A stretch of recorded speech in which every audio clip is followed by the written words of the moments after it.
退役多年的死神方便竟然重返擂台，不料刚一上场就险些被黑人拳王重拳 KO。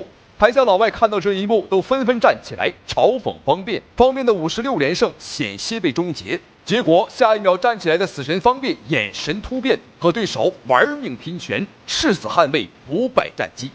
打中国的死神方便，你有几成把握？哎，那个垃圾玩意儿，我3拳就能打死他。他的连胜完全就是中国人花钱包装出来的。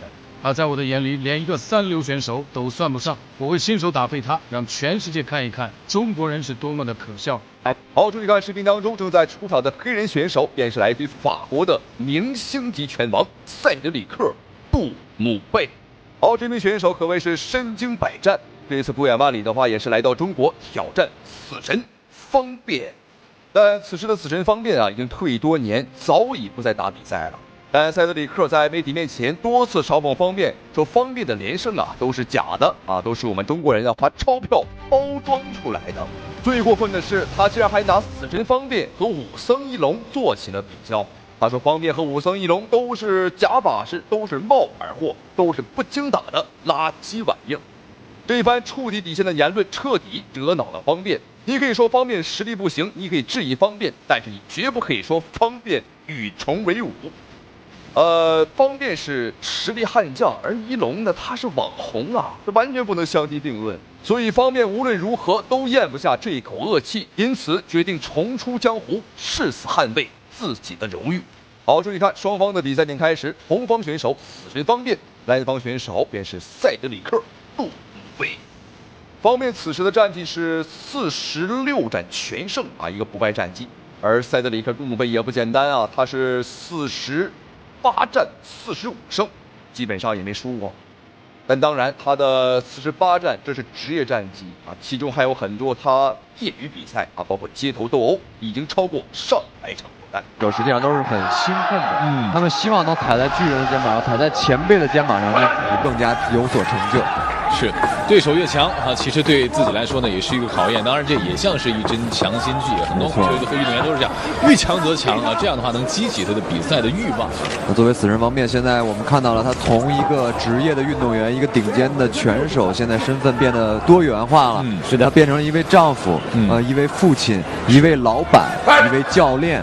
在这么多重身份的同样的在身份的混杂中呢，方便是如何摆平这样的关系？对方是做了一个狙击。对于方面的状态会不会因为这样多元化的身份而下降？我们也再看一下他擂台的表现。相信了解方便的观众朋友们都很清楚，方便的成名之战就是 KO 了加拿大拳王西蒙马库斯。然而今天方便的对手这个杜姆贝，他的实力是远超马库斯的。所以说比赛开始，方面这边很谨慎啊，把距离拉得很远，利用灵活的步伐和杜姆贝打起了拉锯战。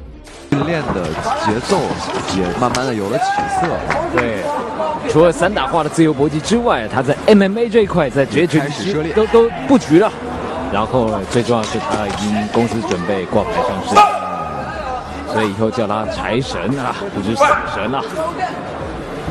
现在在这样的一个局面下，对方还是打得比较稳健，对，出技术出的也不多，是，而且可能也是碍于方便当年的一个前后手，有一个迎击，前后手直接连死马库斯以后呢，很少有选手现在给方便上来就会打对拼了，漂亮，低位的摇臂，前手的平弓，后腿的扫踢。而且啊，方便善于做事先的针对性训练，没错，他会找这个靶子来模仿他的对手来喂招。相对于其他的我们的散打出身的选手呢，方便的移动能力以及自己的一击必杀的能力是在这个同行里面还是属于佼佼者。那他知道他的拳法连续性不够是他的短板，没错。方便小心啊，一个迎击被抓到。方便在。这场比赛，两人的作战风格完全是截然相反。此人方便沉着冷静，他还在适应比赛；然而这个杜姆贝则是来势汹汹，他一心只想要 KO 方便来证明自己。但方便毕竟是老江湖了，所以说面对对方来势汹汹的进攻啊，丝毫不慌，丝毫不乱。好，双方第一回合比赛结束。虽然说这个杜姆贝啊像一只出笼的猛虎，来势汹汹，但方便强有力的反击也充满了威胁。这两个人的终结能力都很强，都很高，所以说胜负就在一瞬之间。第2回合的比赛啊，从这第1回合的最后1分钟看，这场比赛看来是很难善终啊。是，双方都是奔着把对方直接击倒或者撂平在这个擂台上为主要目的的。你说，其实这样的比赛，这双方都憋了一口气儿啊。我们看谁能先发制人。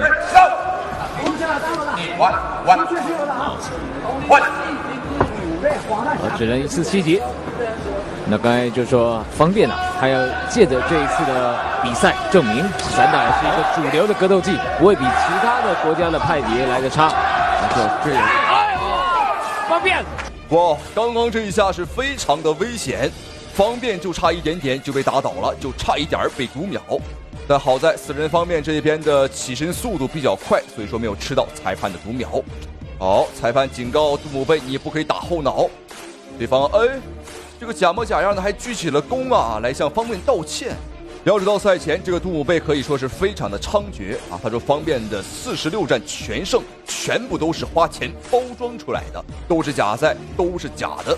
而且最过分的是，他还说方便和武僧一龙是一路货色，那这对于方便来讲完全就是奇耻大辱啊！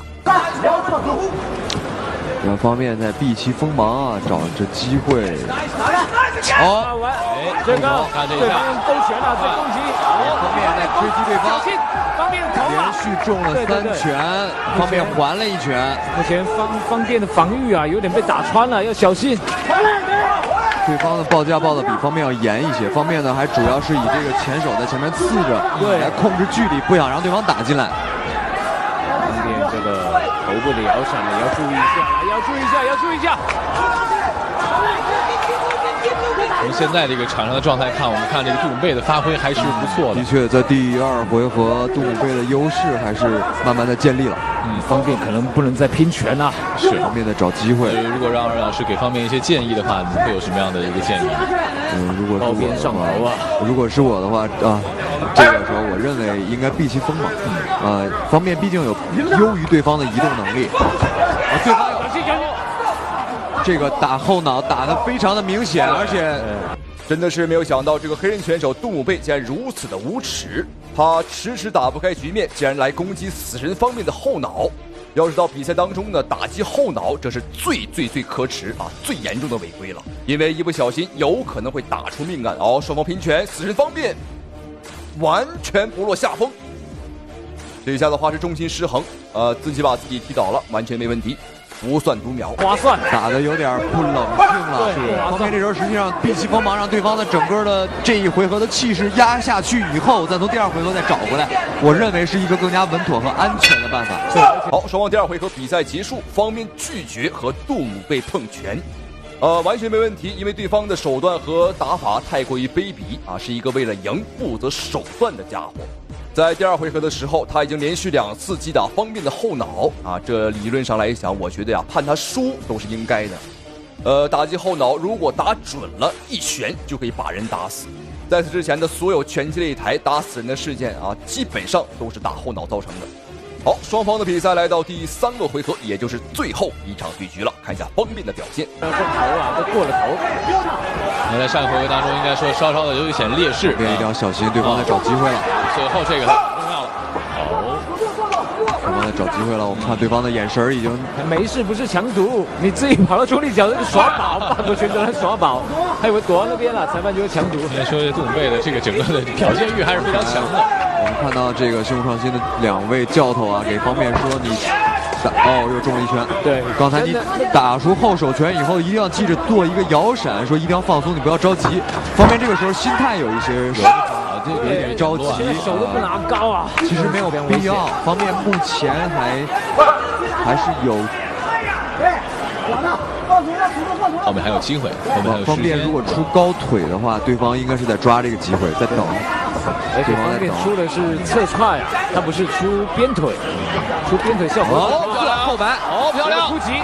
第3回合的死神方面终于开始放手一搏，向杜姆贝发起猛攻了。在前2个回合方面打得过于保守啊，这一回合如果再保守的话，那本场比赛有可能会输了。好，你看，对方在把方面顶倒之后啊，还站在方面的面前挑衅我们。虽然说本场比赛看起来的确是杜姆贝这一边啊打得更凶，打得更猛，但分数上，观众朋友们，我敢负责任的告诉你，方便绝对不落后于对手。因为方面有着多年的散打经验，而且体制内的散打打分啊是非常关键的啊，所以说方便打分非常的厉害。实在有点这个方便担心了，下劈，还有这个手。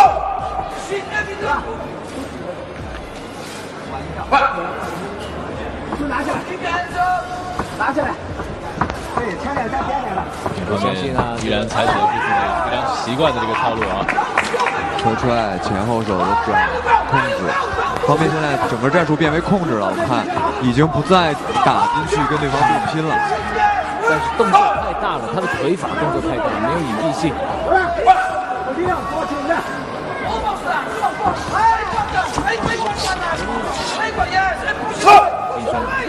其实方便这几波的攻击啊，他都不算有效的攻击。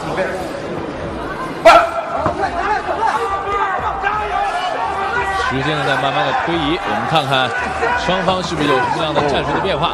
杜姆贝整个的拳法技术呢，还是以这种抡摆为主。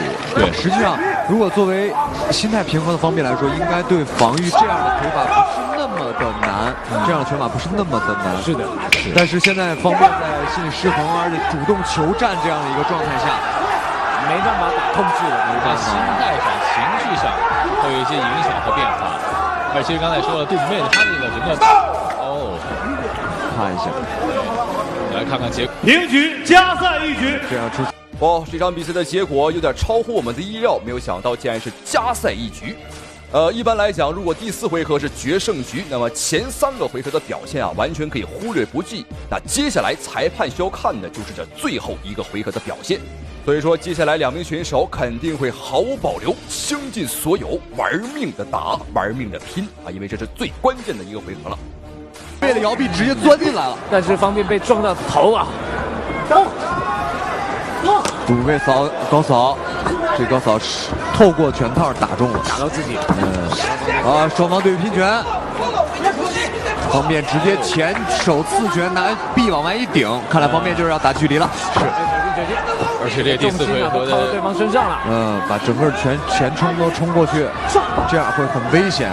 方便现在还是在打游移，我们非常希望方便，我觉得方便3回合打完，整个的情绪也冷静下来了。对，这一回合应该说呢有所调整，而且呢非常重要。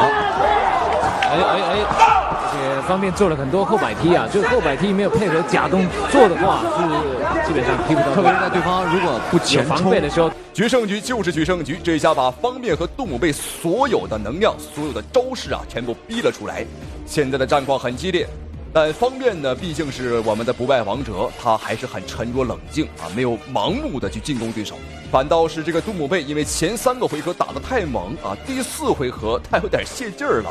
现在的他有点没劲儿了，打轮胎要打出来的，所以呢拳呢是很重的。相对来说，对方的拳没有方便的拳突发速度快，对，那这样方便可以一拳一拳累积自己的优势，也是一个不错的战术。是的，而且现在看杜姆贝，其实整个前几回合打的看起来好像这个比较有效果，但是其实真正的准确率还是比较差一些的。从这回合来讲，看方便应该一拳是一拳，一下是一下。目前的希望是跟方便打乱战，对，打白刃战。方便现在是朋友给他这个机会。我们看方便好像打的也是这个主意啊。方便一直在保持着移动，对的，移动，不断突袭，不断移动。好，对。手机呢？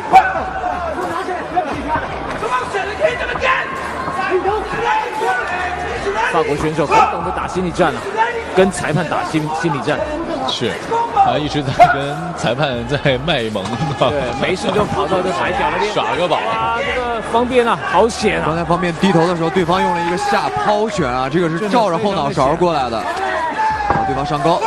方便用了一个这个我们传统武术里边的这个小扣腿啊，对，往后面一点，然后再一靠，哎，10秒，时间快到了，方便了，方便有没有机会？再来一下，方便，对啊，你不要让气氛踩到。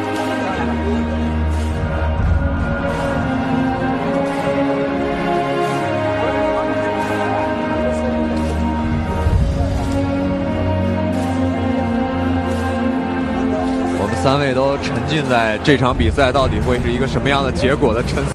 好，双方这一场加时赛的大战终于结束，终于打完啊！最终的结果我觉得完全没问题，因为第4回合加时赛方便的表现明显是更好，但是还是要看一下最终裁判的判罚。好，没有问题，恭喜死神方便，非常精彩。